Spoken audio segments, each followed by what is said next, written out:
हाजिर हुए। नारायण नारायण, प्रभु आपने मुझे कैसे याद किया? देवी पार्वती ने उन्हें फल की सारी कहानी सुनाई। नारायण नारायण, मैं इन दोनों के सामने एक चुनौती रखता हूँ। जो जीतेगा वही इस फल का हकदार होगा। दोनों भाई मान गए। हमें मंजूर है। दोनों को विश्व के 3 चक्कर लगाने होंगे। जो 3 चक्कर लगाकर प्रथम कैलाश पर्वत पर हाजिर होगा उसे विजयी घोषित करके फल दिया जाएगा। मुझे तो ये सर्वोत्तम सुझाव लगता है। हमें चुनौती स्वीकार है। कार्तिकेय तुरंत अपने वाहन मोड़ पर बैठा और विश्व के चक्कर मारने निकल पड़ा।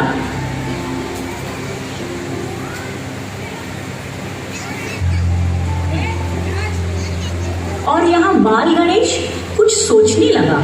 मेरा वाहन मूषक तो उड़ नहीं सकता और कितना भी तेज दौड़े फिर भी मोर के सामने जीतना तो असंभव है।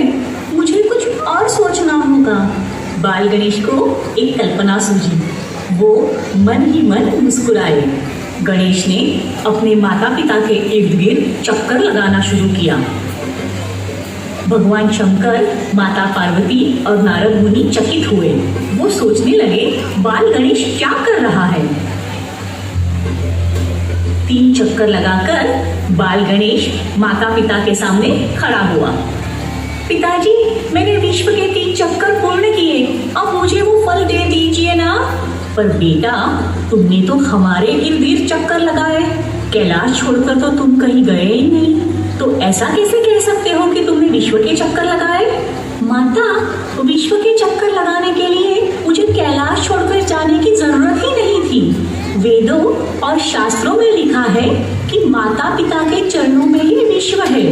तो आप दोनों मेरे विश्व हुए ना।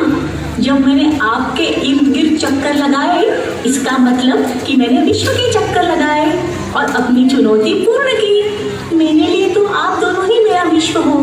भगवान शंकर और माता पार्वती को बाल गणेश की बातों में वास्तविकता दिखाई दी। उन्होंने गणेश को विजेता स्वीकार कर लिया।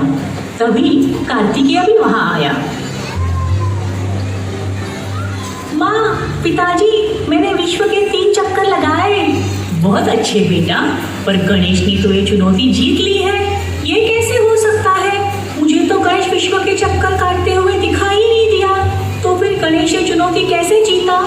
नारद मुनि ने कार्तिकेय को समझाया कि गणेश ये चुनौती कैसे जीता। पर कार्तिकेय खुद को उस फल का असली हकदार समझ रहा था।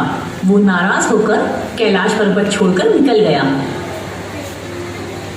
भगवान शंकर ने कहा, गणेश, तुम जीत गए, ये लो तुम्हारा फल।